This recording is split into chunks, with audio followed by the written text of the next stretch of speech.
so pure.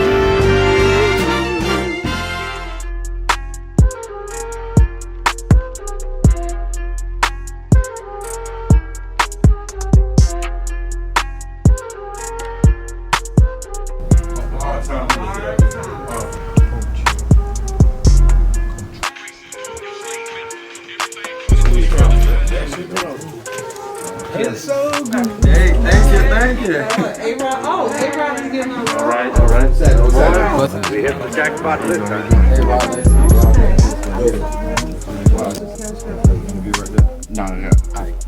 What's up, y'all? We live with DJ-Arod. I got the legendary, multi-platinum selling rap group of all times, Goodie Mob. Hey, y'all. So I want to say thank y'all for doing this interview. I really appreciate your time. I know y'all some busy people. It's a lot going on in the world. Election day. It's crazy. So I want to get straight into it, man. Let's talk about your new single, Are You Ready, featuring Chuck D. That's a really powerful record. I listened to all the lyrics in the song, and you really got a real message behind it. So I want to know, what was your meaning behind this record when you created it? It's good. No, so your verse first.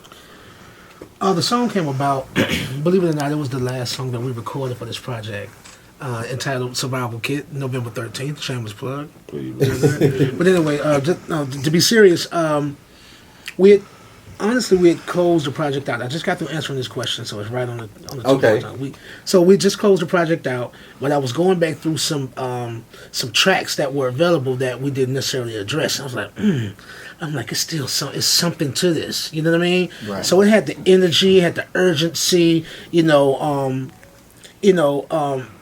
and it just kind of compelled the lyric. You know what I mean? Like, which is a narrative for the here and now. You know what I mean? Like, and it's a question that I believe not only you should ask yourself, I'm saying, like, but we should ask each other. You know what I'm saying? Like, because this was an opportunity for us to really, trim the fat. You know what I'm saying? You feel me? Like, and really, start to, redefine who we were as men and who we were as a collective, and and then even with the company that you keep, like, we're dealing with some serious times, and so you need equality, you need equilibrium, you need information, you need partnership. You know what I mean? Like, you need camaraderie, all of that. So it's like, are you ready? You know what I'm saying? Like, propose those questions. Are you ready to answer those questions? Like, you got a plan. You got a plan to action. You know what I'm saying? So you got a plan B. You know what I mean? Or whatever. You know what I'm saying? So that's how that was my thinking. That's all my psychobabble that came to mind. All of these many things, and so you just try to summarize it and try to encapsulate and paraphrase. You know what I mean? Because there's so many things, so many different variables that go into making a song, and then but you got 16 bars to do it. You know what I mean? So it's like, okay, how can I get to my point? You know what I mean?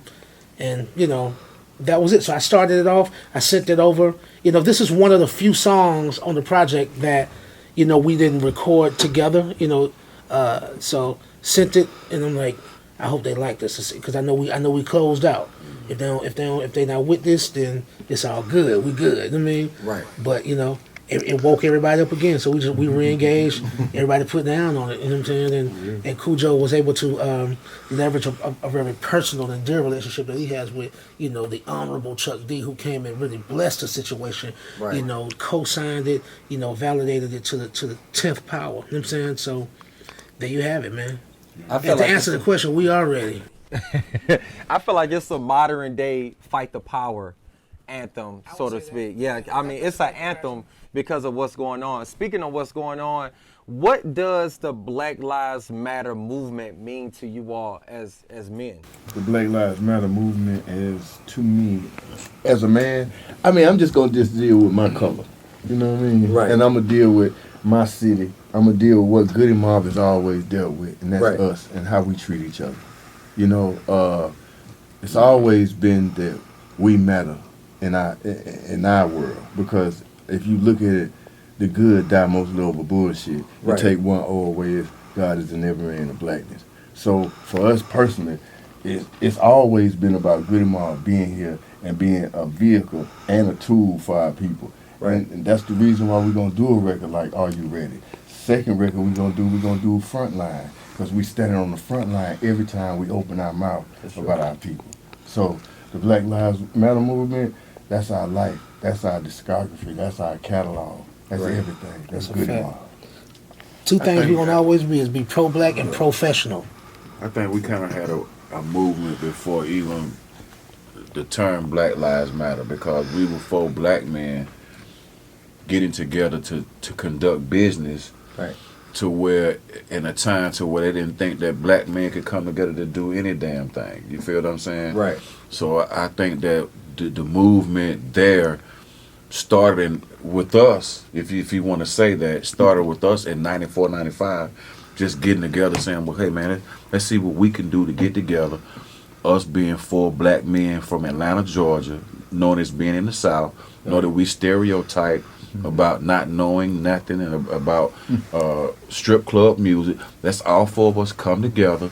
This is not what we planned to do, but we still came together and put together a masterpiece, Soul Food, and it's still being talked about 25 years later. You feel what I'm saying? So I think us having a common enemy, which is time, and a common goal, which is to stand up for 4 young black men coming up out of the South and having something for our family, man, 25 years later, because we definitely can now support our family off of some stuff we did 25 years ago.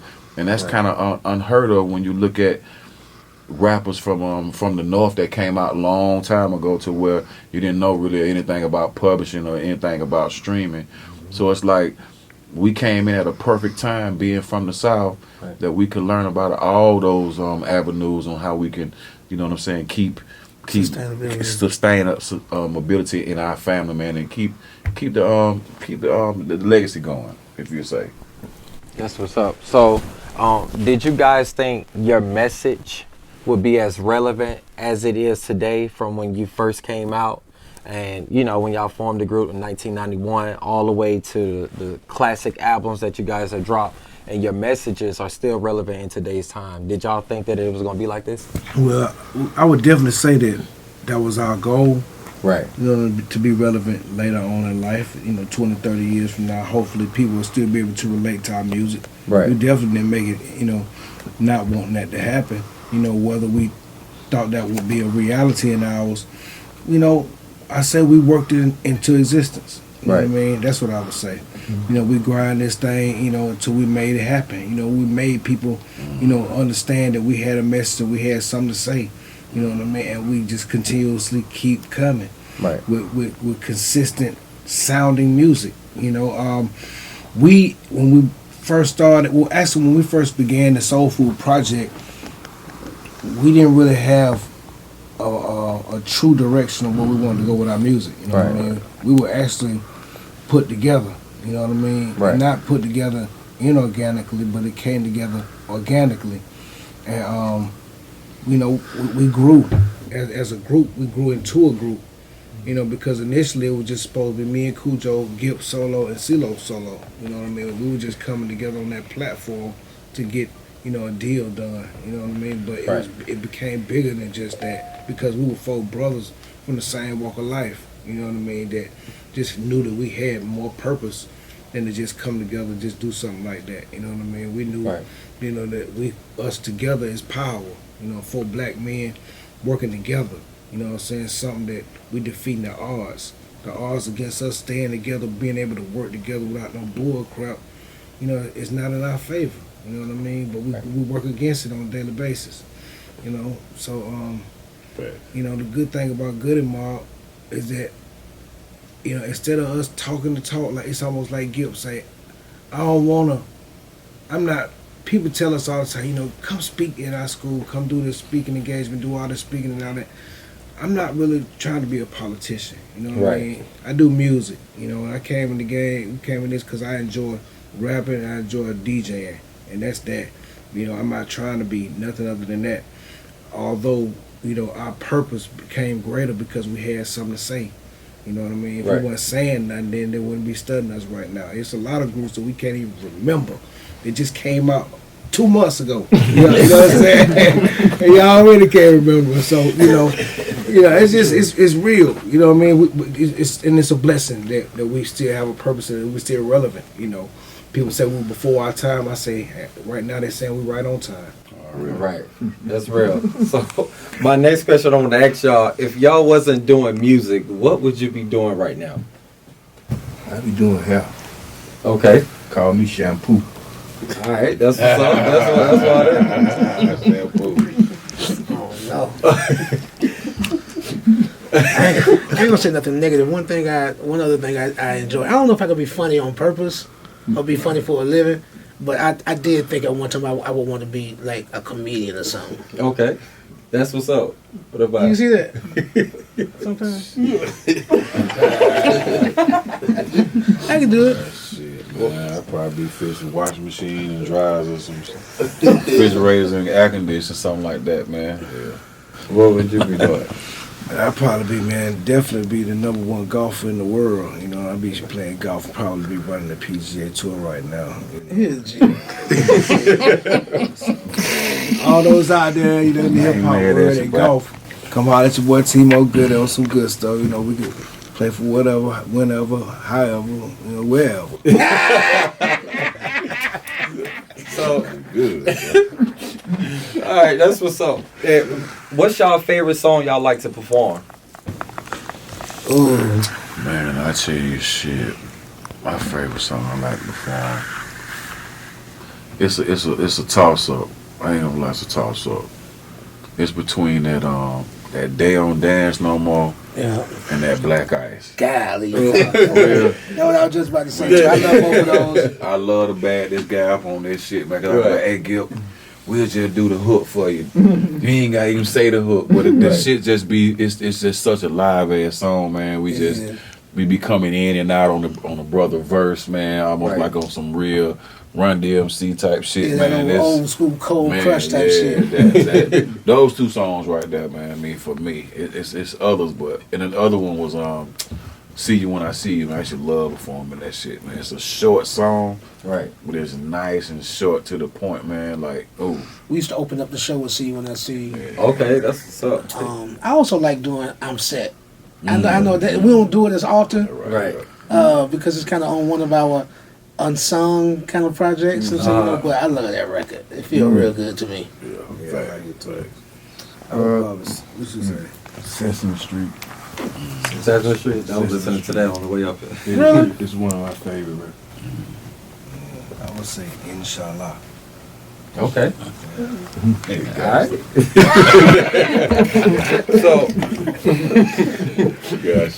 So let's talk about this new album, Survivor Kit. Like, tell us, what can we expect from this new album? oh man, I started off, man. What you could expect from this new album? We couldn't redo a Soul Food album. We couldn't redo a Still Standing album. We couldn't redo a World Party album. We couldn't duplicate any of those albums. Right. So man, I would say it's a combination of all those albums, and then us coming of age, man, and then have our senses being able to be experienced like that. I think we're able to observe things different and still give you our honest opinion about things. You know what I mean? And still be entertained at the same time. And still, man, and Organized Noise definitely was, I say 50-50, definitely a pillar in what we was doing, because without the music, it's nothing. You know what I mean? So I say, man, I would say Soul Food 2.0. Okay. 2.0, but with everything, with some new shit that we done learned, man, some new styles, new cadences. Because, man, it's like I say, man, the mob, man, it's like they do their damn thing, man. Wow, man, over organized beats, man, that's just icing. That's just the icing on the cake right there. Because if you say those two names, Organized Noise and Goodie Mob, that's enough to turn heads. Say that. That's enough right there. You feel what I'm saying? And then once you see who's on it, that's enough to goddamn stay there. Man, say that. Okay. That's just my take, man. That's What real. y'all think, man? So, if y'all can change anything about the music business, what would it be? 360. 360 deal. You know what I mean? But I see now that even with the 360, it's turning into something else because now even Spotify is saying that now they wanted some of the publishing on records to become big on their platform. So you know, I just saw that. the game is really changing. It's still changing. It's still morphing into whatever it's going to be at the end. But I feel like right now artists still have so many ways to get their music out to the public that just make sure, you know, this is one of the biggest things. Curtis Mayfield told me at his house, he said, Gil, when you sell your publishing, when you even think about selling your publishing, you should be retiring. So, you know, the biggest thing that I think artists in this game, we just have to understand the game that we playing right now with these so many of these new platforms and areas that you can put your music. Maybe the old deals aren't what we need to be signing. Maybe we all need to sit back down and figure out what's fair for everybody. And I think that when you have systems like 360 deals and what these people are doing, and they're not even talking to the artists, they're just implying them and doing this, I feel like that's robbing me. And that's robbing the artist without a gun. But did you see the new bill today was passing called the Music Modernization Act? Okay, I did see You see that? Yeah. I didn't see And that. that was something that Trump had just put into. Trump did that? Yes. Trump did. That's what. So the thing Kanye about it did. is, you can't goddamn niggas just can't play your music and you not getting paid off your shit now. Now he put that in for the artists and for the musicians now. You know what I'm saying? So, like I said, man, the timeout is for robbing artists of their music now. You know what I mean? Because it's music in every fucking thing now. Your survival kit has to have some music in that motherfucker, or you gonna go goddamn crazy. True. You feel what I'm saying? So yeah, for sure. That was just something I threw in there though. So I want to know, like, how do y'all feel? Y'all impact the impact that you have and you put on hip hop.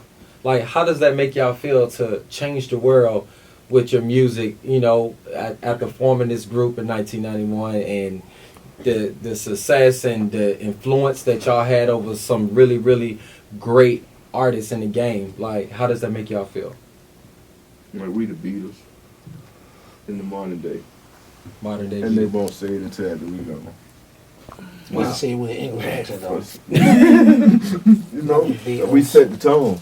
I mean, from the Dungeon family, you have what you call the Mecca of Atlanta. Everybody got their styles from us. When you look at even the younger generation, Kendrick Lamar that's Outkast. J. Cole, that's Goodie Mob. So our DNA is in everything that's even popular today. You know, we just survive. We are the Tupacs. We are the biggest that live. It's just hard. It's just hard to. This is just hard to tell us that because we're in the flesh. That's deep. That's all. We cool with that. That's deep. I mean, well, how does it feel for you for Tupac to call your phone and you know, and he was a really great artist and y'all had this influence over him and everybody. I could go on and name a lot of people, but with Tupac being a very influential person as well. I mean, Pop, really, just to know, you know, the influence that we had on other artists and on the community at that time, man, was awesome. You know, but the good thing about it, we was a part of that community. You know what I mean? We was a part of, you know, the Atlanta University system, you know, center. You know, I went to Morris Brown College. So at that time, you know, you got Morris Brown, you got Clark, you got Spelman, you got Morehouse. We all together, really. You know what I mean? It's just different corners of the neighborhood. You know what I mean? We just held up the corner right there by the city. They held the corner actually right by the hood. You know what I mean? So, man, I would just say, man, I don't know. I just got straight up brain freeze. I forgot what the heck I was just about to say. I ain't even finna lie to you. But tell me what you were asking me again. What the heck About Pop, like having that influence over him. Yeah, Tupac, man. Tupac, yeah. This is how I actually had an opportunity to meet him. The first time I heard anything about him wanting to get with us or anything like that, we were at the Warehouse. I know you probably went around during the Warehouse days, but that was a little club that used to be, before that it was the Phoenix Dance Club. It was on Marietta Boulevard. Okay. You know, right in the city. You know, everybody would go there on Friday night and they would have this thing called Pass the Mic contest. You know, and me and Cujo used to always go because we were like, man, we're gonna go and rip this thing down. Dog. We're gonna let these folks see what Atlanta got off. You know what I mean? But at that time, believe it or not, there were no Atlanta rappers except Kilo, Raheem the Dream, Success in Effect, and a couple of others. You know, what I'm saying you can call them, you know, on one or two hands. It was very few, very few. So the Atlanta sound wasn't really even big in Atlanta. You know, amongst the college students. They came from other places, so they wanted to hear stuff from their home. They wanted to hear them. So you get up in the club, he'd be like, "Yo, is Atlanta up in here?" You know, like, a couple of us like, "Yeah, New York it out, yeah." And I'm, what the hell? Yeah, you know what I'm saying? I'm trying to figure this thing out. You know what I mean? West Coast, California.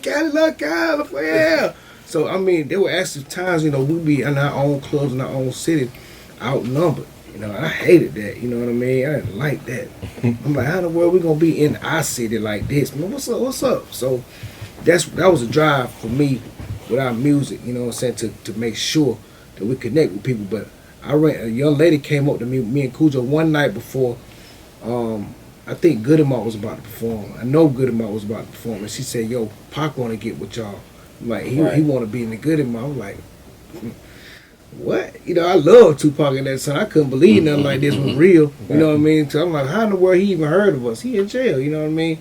But she was like, yeah, we wanted to connect with you, hear his information, and it was all like the jail information where I could write them and stuff like that. But you know, I didn't really take her 100% serious, but I knew she had to be kind of real. You know what I mean? Just to have that type of connect.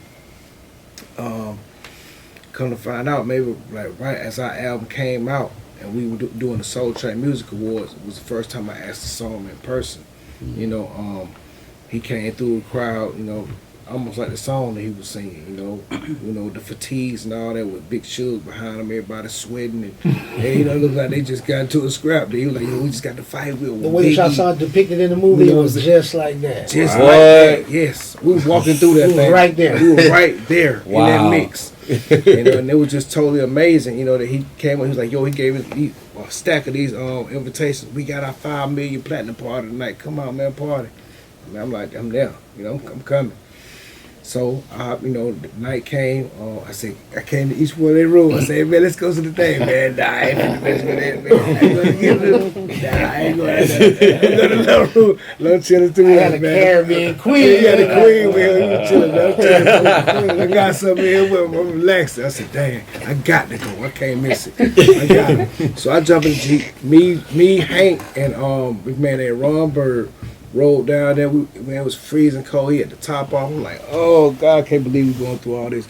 So we get down there to Century Center in LA, pull up, everybody walking this way. So I'm like, damn, it's weird, man. Why everybody the party this way? Why everybody walking this way? Is it over already? No, it was early. So I put out the window. I said, hey, excuse me, baby girl. I said, what's going on? Why everybody walking back this way? The party this way? She said, man, they done got to fighting in there, breaking glass and stuff. And I'm like, oh, you know what I'm saying? What? Yeah, it's over. You know, this party's over, you know. So Ron was like, no, I'm going down there and get a little bit closer to see what I can see. So we roll up closer. So it's like a big long line full of people that you can kind of tell were together. You know, they just looked like they were together. They were in a long line of cars.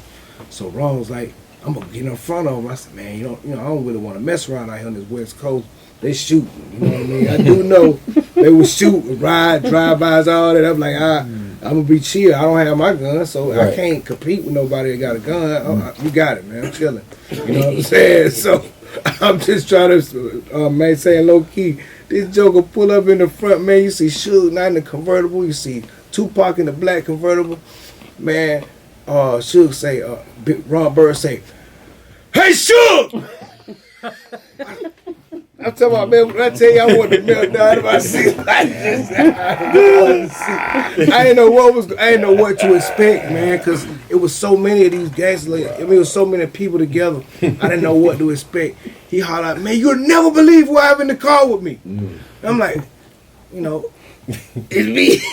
I got T-Mo from the group Goodie Mob. Y'all know how Ron talk. You know, he sound like just like him. He say everything like that. Good morning. He was real blunt and hard with it, man. Man, Sugar, turn around, man. I love you guys, man. Much success to your group, man. y'all make good music, man. I said, thank you, brother. You know, thank you, appreciate that. It was like, man, follow us, man. We about to go to this club. We get to the club. It's a lot of people in front of the club. We part Suge. Actually, I see who in the car with Suge, Eric B. In the car with Suge. Suge and Eric B. They in the car together. So Park got somebody in the car with him. I don't know who that was. Somebody he was riding with in the car. But we all pull up side by side. Park get out. Too many people. Just masses of people in front of the club. What? Suge Knight, man, I'm telling you, that's when I knew that man was the truth. Man, he walked up to the crowd, and I'm talking about, like, get out the way. I'm talking about push this way, get out my way, get out the way. Like, just mushed his way straight through the crowd. Wow. Me and Pop was standing there talking, and Pop was like, man, they going through all that, man. I don't even want to go up in this club. You know what I'm saying? With it going on, he said, that's too much. That's just too much, man. You don't do folk like that, man. He turned around. He said, man, y'all come by the studio tomorrow. I said, man, we there.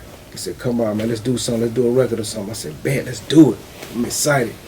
He leave me and Ron, bro. We get the heck up out of the shoot them. I don't know what they did at that club. But it was crazy, man. I ain't never seen people just take it. I love that you tell this story. I ain't never seen it. I could have been right there. Could have been right there, man. I'm trying to tell you, man.